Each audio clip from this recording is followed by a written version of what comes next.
Hi, I'm Amy LaBelle, and I'm a winemaker, but I also love to cook. And if you love wine as much as I do, then you're probably looking for ways to work wine into your everyday lifestyle. For me, that means using wine as a main ingredient in my culinary creations. That way, wine becomes a thread that runs through my entire meal, rather than just something I serve on the side.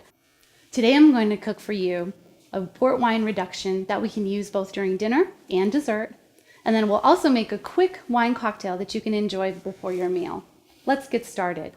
So I've got a half a bottle of leftover port, which I've already placed in the pan, and we're going to turn that on medium and let it simmer down. That literally reduces all of the liquid in the wine, leaving only a thick, rich, syrupy wine concentrate that's going to taste so great with your dinner. That also cooks out the alcohol, so that's a good thing, so you can let your kids enjoy it.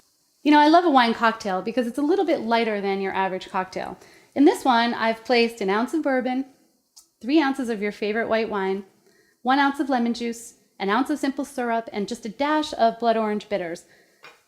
You place it in the cocktail shaker and give that a shake until you see a nice frost on the outside of the shaker. Pour it off into your favorite highball glass and garnish with a mint, and this is a fantastic way to start dinner. Okay, so back to our wine reduction.